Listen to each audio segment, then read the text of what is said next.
I bet many of you have hobbies. Hobbies are a great way to unwind on the hardships of life. I decided to speak about one of my favorite hobbies, fantasy football. I've been playing fantasy football for many years. While researching, I was surprised how little I knew about the origin of the game, where it came from, and how much it really evolved over time. I first want to tell you about the fantasy football, what is the game, where and when it started. Second, I want to explain the different types of fantasy football leagues you can play. And I will describe how the game has evolved with the game of NFL itself.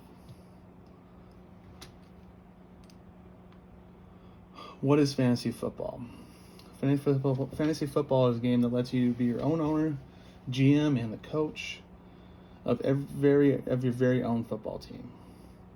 Competing against your friends, you draft a team made up of NFL players, and based on their on-field performance and stats, in a given week, you score points.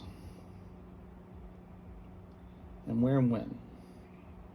In 1962, fantasy greater run football started when one of the partial owners of the Oakland Raiders, Bill Wickenbach, gathered with some of his friends in a New York City hotel.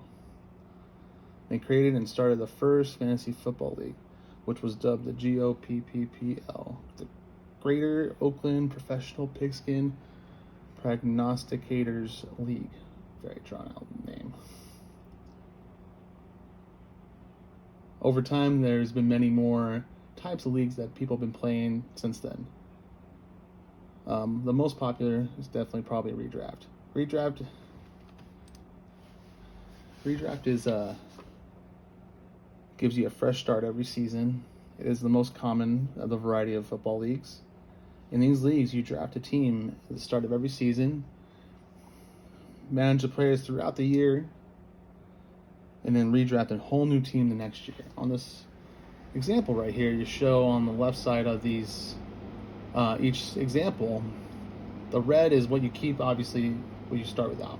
And then when over here, when it's a blue, it's a whole new player. So this in the redraft, it's all new players. Then we get to keepers leagues. Keeper leagues, you work pretty much the same as a normal league, except each team gets to keep a certain number of players from year to year. Each fantasy owner will get to select a player they get to keep, and other teams will keep the same number of players in most cases. The number of players and restrictions vary from league to league. As you see right here, basically there's only 2 that get kept from the next year, and all the rest are new players. So it's not as much. Get a little bit of a jump over from one year to year, which is kind of fun. And the restrictions usually kind of involve salary counts, like you get $100, and then certain players are worth so much, and then it goes from there. And then you get the Dynasty Leagues. This is one of my favorites. A Dynasty Football League is a league where you retain most of all your players from year to year. This creates an environment which is very different from a redraft league, but letting you manage and keep players to build over time. And there's a much stronger sense of ownership. This is one of my favorite leagues just because you get to be more involved on the offseason. And when it comes from year to year, you're more just looking at rookie drafts, and that's basically it. As you see right here, basically, you got the people you drafted, and then the next year you keep them all. And then you can make transactions with the free agent players that are on what's called the waiver wire, which is the free agency of players that are not being rostered by anybody who's playing. And the game has very much evolved over time. The NFL itself, and then fantasy football itself has evolved with it. One of those ways that has done that, as the NFL has moved from more of a run-heavy type of offenses where they run the ball, they pass more now. And as the fantasy football, they have really sharpened that up with PPR, which points per reception. It counters the imbalance of dynasty drafts in the late 1990s or early 2000s, when the ground and pound offenses were still prevalent across the league, when committees, backfields were rare except rather routine before the game evolved into a passing heavy league. And now a lot of leagues too do half PPR, which is just a little less points per prayer session. That's why, because it's so pass heavy, now we need to tone it back. And it's just trying to balance it out, make players and just everything kind of even out a little more. It makes the draft better. It makes everybody have a more likely a chance of just everything being even in the playing field.